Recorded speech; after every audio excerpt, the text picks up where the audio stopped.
say the military is no place for African American male. Why?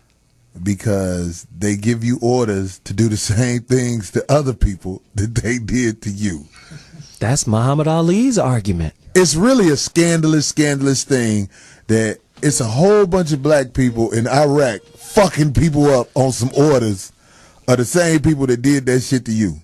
So really the question is, can a black man truly be proud to defend America when America has never really given two shakes of a fat rat's ass about him?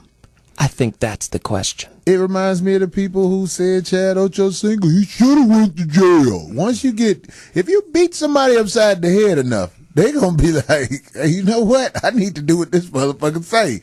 And every black man who I see in the airport with that military outfit on, it's like I'm not proud of that. I'm not proud of what you've done. I mean, I don't know why you there. It's not for me to say why you there, but you can't stand up here with a United States military outfit on and say I'm doing the right thing. So let me ask this. Is the military the new McDonald's for the black man? In other words, does it provide the best opportunity for employment and education? So maybe that's the new job source for black men. They're outside of every inner city high school recruiting them, right? When I go to the Galleria Mall, I don't see U.S. Army recruiting stations. Too many Caucasian people over there for that. They don't play that. They kids don't do that. All that 27%, they kids don't fight for this country like that. But when you go to the poor part of town, it's full of let's get these motherfuckers and get them in this army, make them feel like this is the alternative to going to jail. So if you're of a lower class, regardless of race, then the military might be your best option to take care of yourself and family? Well, some people do that. A lot of people say, hey, I'm going to go join the army because I ain't had nothing else to do financially. Wow.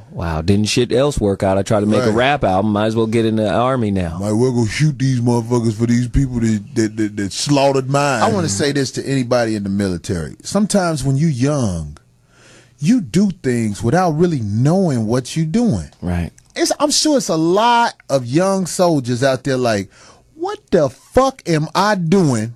I mean, I'm talking about young brothers who are out of the country somewhere getting ready to shoot up a whole village of motherfucking poor people from another country. Wow. I know they saying to themselves, I'm not saying all of them, because some people loco, and they just down for whatever. I get that. But I'm saying there's a lot of brothers, I'm sure, saying to themselves, wow, what the fuck am I doing out here shooting up these motherfucking people that ain't done a motherfucking thing to me? Wow. It's all propaganda. Because when you get out there, you see it. I know you got to see it. Man, these motherfuckers ain't fucking with us. Wow. These motherfuckers want us to leave them the fuck alone. Wow.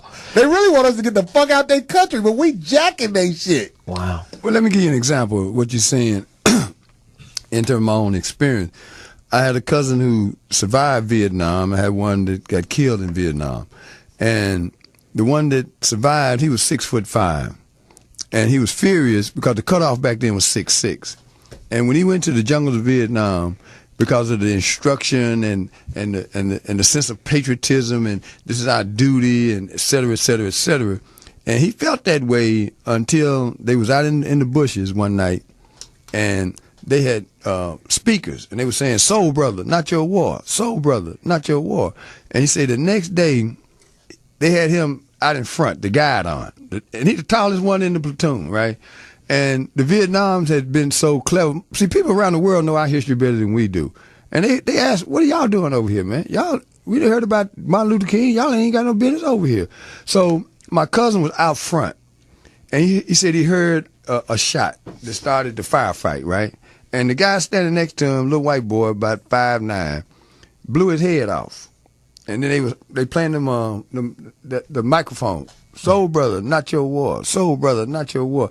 And as tall as he was, to start the fight, they'd have blew his head off. But they wanted to let the brothers know, y'all really ain't got no business over here. They say that shit all the time. When they capture them, I heard. Yeah. They be like, what the fuck are you doing? What the fuck are you doing fighting us? What the fuck did we do to you for you to be so proud with your little Rambo get on? Out here like we did something to you. Motherfucker, they did this shit to you. Do you know what? I think, this is what I really think. I think black people in America have really forgotten the slave trade and what really happened. I really think that I think that black people in America, I'm talking about the majority of black people in America, really think that they will be given equal rights eventually. And before you know it, you dead, and you pass that shit on to your kids, and your kids steady thinking the day is coming. The day is coming. And also, the same motherfuckers who told you the day is coming told you when you die, it's a place called paradise for your ass. Wow. And if it's the same motherfuckers with the goodest game ever. Right. I give motherfuckers, they wickedly brilliant. There's a song that should be banned from all airwaves from this point forward, and it's the Negro, not the national anthem, but it's our slogan. The NAACP started that shit when I was a child, and we still waiting on someday. We shall overcome. That's got to be the sucker record of the whole motherfucking. That's the sucker record of the world. We ain't gonna never overcome. Someday. We ain't gonna never overcome until we overcome our weaknesses. No, you got to turn someday into a date certain. But you know what, Bobby? When you brought that song up, me with the consciousness I have now, because I haven't heard it in a while. They still do it. If a motherfucker sung that song, I wouldn't be singing that shit. I'd be like, what'd he say? You don't get that bullshit. The fuck, just like that Bobby McFerrin song. Don't worry. That song, I hated that motherfucking song. I was like, beat that nigga ass. Hey, Corey, why don't you? That nigga is violating with that motherfucking song. So I got a question for you. So this goes to anybody. What y'all waiting on? That's what I want to know. Anybody who wants to answer this question. When you watch sporting events, especially like the NBA finals, when it's like, what is it, Memorial Day or something like that, and they be like, yo, I just want to thank the troops.